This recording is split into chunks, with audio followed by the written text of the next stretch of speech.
Hello cinema প্রেমী বন্ধুরা, কেমন আছেন আপনারা সবাই? আশা করি সবাই অনেক বেশি ভালো আছেন। আপনাদের দোয়া ও ভালোবাসাতে আমিও অনেক বেশি ভালো আছি। আজকে আবারও চলে আসলাম লায়ন কিং মুভির নতুন একটা এক্সপ্লেন ভিডিও নিয়ে। আশা করি সম্পূর্ণ ভিডিওটি দেখবেন। এর আগের পার্টে আমরা দেখিয়েছিলাম সিম্বার বাবা মারা যাওয়ার পরে সিম্বা কোথায় গিয়েছিল। আর আজকের পর্বে আমরা আবারও দেখাবো যে সিম্বা কি আবারও ফিরে আসতে পারবে, বাবার মৃত্যুর আসল রহস্য জানতে পারবে। আজকের পর্বে আমরা এটাই দেখাবো। এর আগের পার্টে আমরা দেখিয়েছিলাম যে সিম্বা ঘুমন্ত অবস্থায় এখানে শুয়েছিল এবং তখনই সেখানে দুইটা প্রাণী আসে এবং এই দুইটা প্রাণী সম্পর্কে এর আগের পার্টে আলোচনা করা হয়েছে। আমরা দেখতে পাই এই দুইটা প্রাণী মিলে তাদের নতুন জঙ্গলে সিম্বাকে নিয়ে চলে যায় এবং সিম্বা আস্তে আস্তে তাদের জঙ্গলে যেতে থাকে। আর তাদের জঙ্গলটা ছিল অন্য জঙ্গলের থেকে আলাদা। এখানে সবকিছুই সবুজ শ্যামল গাছপালায় ভরা এবং তারা দুজন মিলে সিম্বাকে একটা উঁচু পাহাড়ের ওপরে নিয়ে যায়, যেখান থেকে এই পুরো জঙ্গলটি খুব সুন্দরভাবে দেখা যায়। এবং সিম্বা তখনই বলে, আমাদের জঙ্গলেও এমন একটা উঁচু জায়গা আছে যেখান থেকে আমাদের জঙ্গলটা ভালোভাবে সম্পূর্ণ দেখা যায়। এবং আস্তে আস্তে সিম্বাকে সমস্ত প্রাণীর সাথে পরিচয় করিয়ে দেয় এবং কিছুক্ষণ পরে সিম্বা বলতে থাকে, আমার অনেক বেশি ক্ষুধা লেগেছে, আমাকে কিছু খেতে দাও। এবং এরপরে আমরা দেখতে পাই দল বেঁধে সিম্বারা এক জায়গায় চলে যায় এবং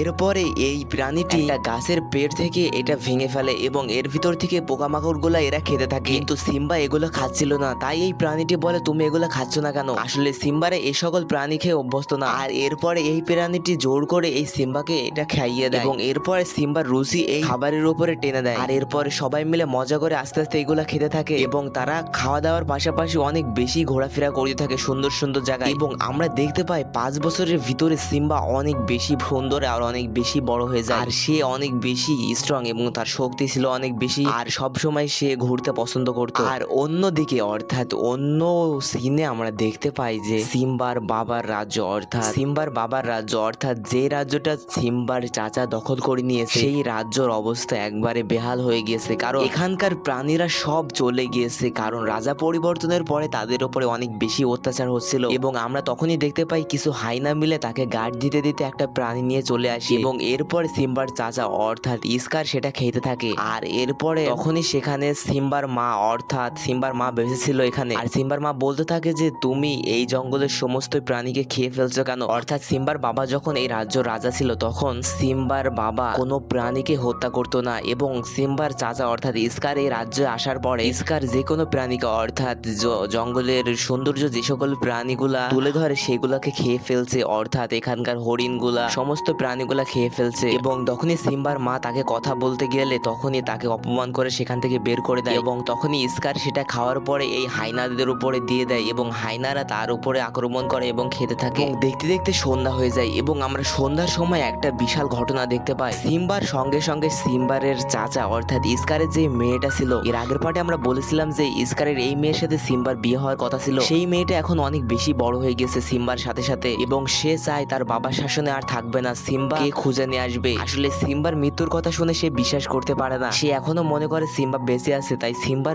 খোঁজ করার জন্য সে বের হয়ে পড়ে। সুন্দর একটা ঘটনা দেখতে পায়। আসলে সিম্বা রাত্রে শুয়েছিল, তখনই তার একটা পশম উড়তে উড়তে অনেক দারুণ ভাবে একটা সিন হয়। এখানে উড়তে উড়তে প্রথমে একটা নদীর উপরে চলে যায় এবং এরপরে আমরা দেখতে পাই নদীর এখান থেকে আস্তে আস্তে যেতে যেতে একটা পাখি চলে আসে এবং এই পাখিটি খড় মনে করে সেটা নিয়ে চলে যায়। এরপরে উড়তে উড়তে তার বাসায় চলে আসে আর এরপর এই পাখিটি খড়টা তার বাসার উপরে দিয়ে দেয় এবং তখনই এই স্ত্রী পাখিটি সেটা ফেলে দেয় আর এটা আস্তে আস্তে পড়তে থাকে এবং একটা ডালে এসে পড়ে এবং তখনই সেই ডালটা একটা জেব্রা পাতা খাওয়ার সাথে সাথে সেটাও খেয়ে ফেলে এবং এরপরে আমরা দেখতে পাই জেব্রার মলের সাথে অর্থাৎ জেব্রার হাগুর সাথে সেটা বেরিয়ে পড়ে এবং ছোট্ট একটা প্রাণী সেটা নিয়ে যেতে থাকে আস্তে আস্তে এবং তখনই সেটা ভেঙে যায়। আর এরপর আমরা দেখতে পাই সিম্বার সেই পশমটি আস্তে আস্তে আবারও উড়তে উড়তে চলে যায় এবং আস্তে আস্তে সেখানে বাতাস ক্রিয়েট হয় এবং সেই বাতাসের সাথে সাথে সিম্বার পশমটি আবারও আকাশের দিকে উড়তে থাকে এবং আমরা দেখতে পাই উড়তে উড়তে পিঁপড়াদের দলের কাছে এসে পড়ে এবং একটা পিঁপড়া সেটা হাতে নিয়ে চলে যায় এবং পিঁপড়াটি আস্তে আস্তে যেতে যেতে সেই জ্যোতিষীর কাছে চলে যায় অর্থাৎ যে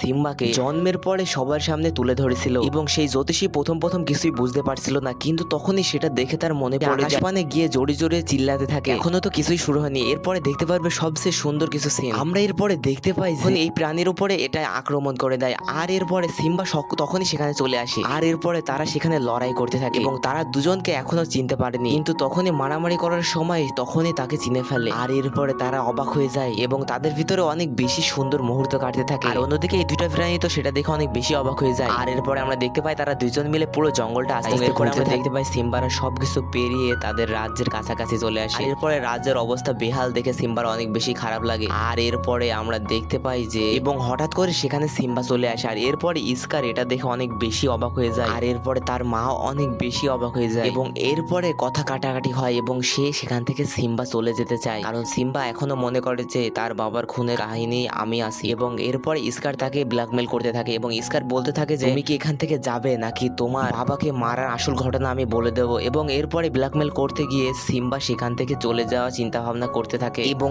স্কার আস্তে আস্তে কথা বলতে বলতে সিম্বাকে এক কোলে নিয়ে চলে যায় এবং তখনই বজ্রপাত হয়ে পুরো জঙ্গলে আগুন ধরে যায়। আর এরপরে সিম্বা তাকে ফেল দিতে যাচ্ছিল, এরপরে বলতে থাকে তোমাকে বাবাকে যেভাবে মেরেছিলাম তোমাকেও সেইভাবে মারবো। এবং এরপরে সিম্বা আস্তে আস্তে বিষয়টা বুঝতে থাকে, বলতে থাকে যে তোমার বাবাকে আমিই মেরেছিলাম কিন্তু তোমার দোষ দিয়েছিলাম, কানে কানে সেটা বলে দেয়। এরপরে সিম্বার গায়ের রক্ত গরম হয়ে যায় এবং এরপরে তাকে কামড়িয়ে ধরে। আর এরপরে সিম্বা আর তার চাচার ভিতরে অনেক বেশি মারামারি হচ্ছিল এবং তারা একটা পাহাড়ের উপরে মারামারি করছিল এবং তখনই স্কার অর্থাৎ সিম্বার চাচা এক কোলে চলে যায় এবং এরপরে মারামারির ভিতরে সিম্বাকে স্কার বোঝাতে থাকে যে আমি তোমার বাবাকে মারতে চাইনি, এই হায়নারা তোমার বাবাকে মারতে সাহায্য করেছে। এবং এরপরে হায়নাগুলো তো অনেক বেশি রাগ হয়ে যায়। আর এরপরে সিম্বা যখন তাকে পাহাড় থেকে ফেলে দেয় তখনই তলে হায়নাগুলো তার জন্য বসেছিল এবং হায়নাগুলা বলতে থাকে যে সব দোষ আমাদেরকে দিতে হলো। এবং এরপরে শেষে এই হায়নাদের হাতেই তার মৃত্যু হয় এবং এরপরে আমরা দেখতে পাই যে জঙ্গলে আগুন নেভানোর জন্য বৃষ্টি হয়